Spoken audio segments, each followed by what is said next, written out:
নাম দত্তপাড়া। সেখানে থাকত গোবিন্দ পাল, একজন সাধারণ কৃষক। খাটাখাটনিতে তার জুড়ি নেই, কিন্তু তার মনের ভেতর সবসময় এক কৌতূহল কাজ করত, পুরনো জিনিস, হারানো ইতিহাস আর রহস্যময় গল্প নিয়ে। একদিন গোবিন্দ তাদের পুরনো চালাঘরে পরিষ্কার করতে গিয়ে খুঁজে পেল একটা লোহার ছোট্ট সিন্দুক। সিন্দুকটা ছিল জংধরা আর তালাবদ্ধ। তার উপরে খোদাই করা ছিল এক অচেনা শহরের নাম, আলোকপুর।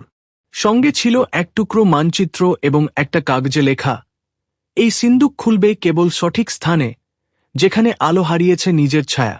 গোবিন্দের কৌতূহল চরমে উঠল। সে সিদ্ধান্ত নীল শহরে যাবে, যেখানে হয়তো সেই আলোকপুর খুঁজে পাওয়া যাবে। সে ব্যাগে নীল মানচিত্র, সিন্দুক, কিছু শুকনো খাবার আর নগদ কিছু টাকা। শহরের পথে 2 দিনের যাত্রার পর সে পৌঁছাল কলকাতার মতো এক ব্যস্ত শহরে। হর্নের শব্দ, লোকে লোকারণ্য, সবকিছু তার কাছে ছিল নতুন।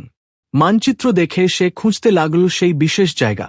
হঠাৎ তার চোখ পড়ল এক পুরনো টিনের দোকানে, যেখানে লেখা ছিল প্রাচীন বস্তু সংগ্রহালয়। গোবিন্দ সেখানে ঢুকতেই এক বৃদ্ধ তাকে দেখে বললেন, তুমি সেই লোকটা যার কাছে সিন্দুক আছে? গোবিন্দ চমকে উঠল, আপনি জানেন কিভাবে? এই শহরের নিচে এক গোপন সুড়ঙ্গ আছে, আলোকপুর নামে এক হারানো জায়গার দিক দেখায়। বহু বছর আগে এক জ্ঞানী এই সিন্দুক লুকিয়ে রেখেছিলেন, যার ভিতরে আছে আলো ফিরিয়ে আনার শক্তি। সুড়ঙ্গের ভেতর। বৃদ্ধ তাকে নিয়ে গেল শহরের পুরনো রেল স্টেশনের নিচে এক গোপন দরজার কাছে। সেখানে ছিল এক সরু সুড়ঙ্গ, অন্ধকার আর স্যাঁতসেঁতে। গোবিন্দ সাহস করে এগিয়ে চলল। হঠাৎ একটি দেয়ালে দেখা গেল খোদাই করা চিহ্ন, যা ঠিক সিন্দুকের উপর ছিল।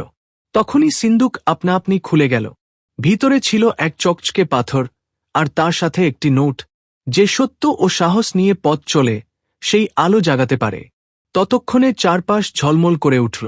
সুড়ঙ্গের দেয়ালে জ্বলে উঠল পুরনো চিত্র, আলোকপুর শহরের ছবি, মানুষ, ইতিহাস আর শান্তির বার্তা। ফিরে আসা। গোবিন্দ সেই পাথর নিয়ে গ্রামে ফিরে এল। গ্রামের মাঝখানে একটি মন্দিরের নিচে সেই পাথর রাখতেই আশ্চর্য কাণ্ড ঘটল। গ্রাম জুড়ে আলো ছড়িয়ে পড়ল, যেন প্রকৃতি নিজে আশীর্বাদ করছে। আজও দত্তপাড়া গ্রামের মাটির নিচে সেই আলোক পাথর জ্বলজ্বল করে। আর গোবিন্দ পাল গ্রামের ইতিহাসে রয়ে গেছে এক সাহসী অভিযাত্রীর নাম হয়।